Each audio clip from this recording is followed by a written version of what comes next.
Imagine you're walking into a room, right?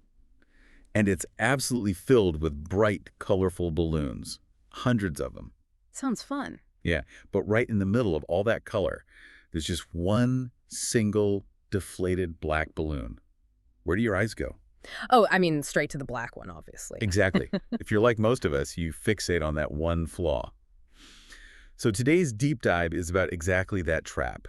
We're looking at why our brains are wired to, ignore the good, and how we can actually rewire that habit. Right, and it's a very human glitch. In psychology, it's called discounting the positive. Discounting the positive. Got it. Yeah. And to figure out how to stop doing this, we're pulling from some incredible source material today. It's the Mindfulgym program. Oh, I've heard of that. Yeah, it's created by a consultant psychiatrist, Dr. Fang Cheng Kar. And what's really special about it is that it's Malaysia's leading evidence-based mindfulness initiative.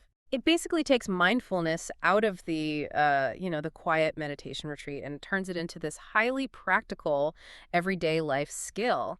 And it's totally customized for our multi-ethnic Malaysian community. Which is so important because, well, real life is messy. So what does discounting the positive actually look like when you're just, going about your day? Maybe you're just stuck in a massive traffic jam on the federal highway. Oh, the federal highway, yeah. So it's basically that little voice in your head saying, the good doesn't count. Your mind becomes kind of like Velcro for the negative. Velcro for the negative. I like that. Yeah, every bad thing just clings tight. But then your brain acts like Teflon for the positive, so the good stuff just slides right off. Oh.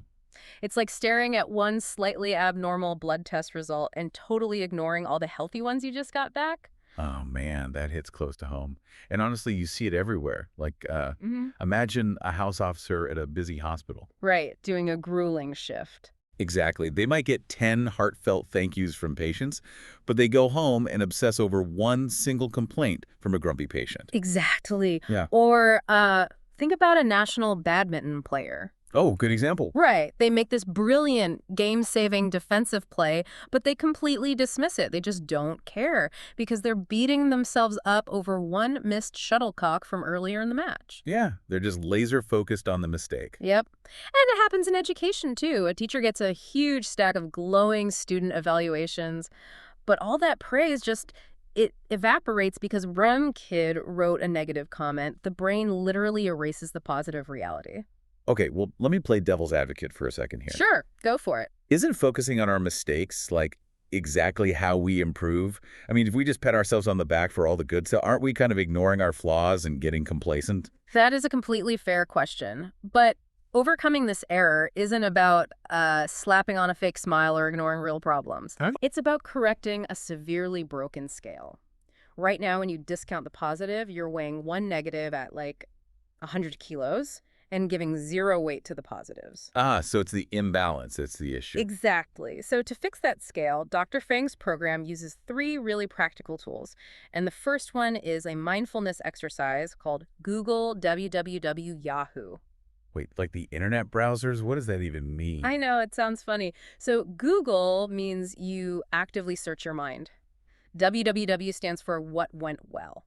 So you're specifically hunting for the good things that happened today. Oh, I see. What went well? Right. And then Yahoo means you actually pause to rejoice. You appreciate those things. Okay, but what's the actual mechanism there? Why does pausing to mentally yell Yahoo actually matter? Well, because it leverages neuroplasticity. Okay, big word. Right. But it just means that every time you force your brain to acknowledge a win and truly feel that appreciation, you're physically paving a new neural pathway in your brain. Yeah, and over time, that tiny pathway becomes a superhighway.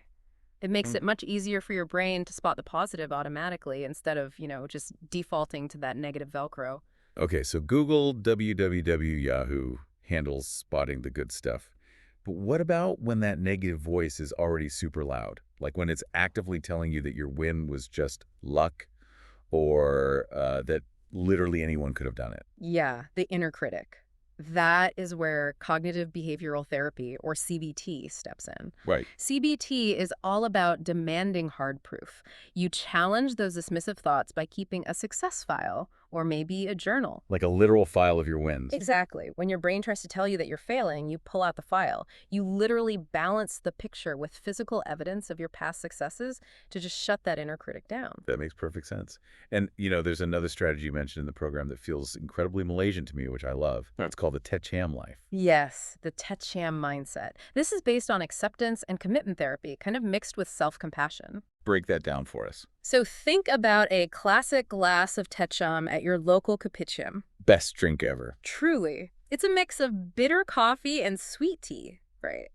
So you accept that the coffee is bitter, meaning, hardships and mistakes are real. You don't ignore them. Right. You're not pretending the coffee isn't bitter. Exactly. But you commit to savoring the sweet tea. You don't deny the bitterness, but you actively choose to taste the sweetness too.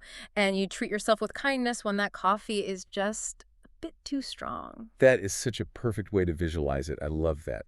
So let's bring this all together for you listening. First, our minds naturally let negative thoughts stick like Velcro. Yep. Second, discounting the positive completely distorts your reality, whether you're a nurse, an athlete, or a teacher.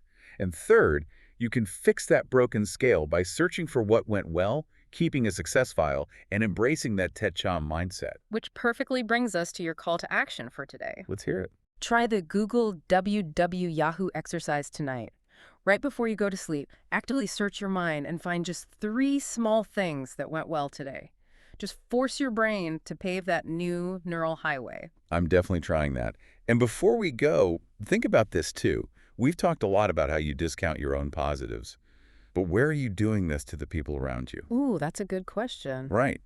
Are you staring at the one black balloon in your partner or your kids or maybe your coworkers? Challenge yourself to find their bright balloons today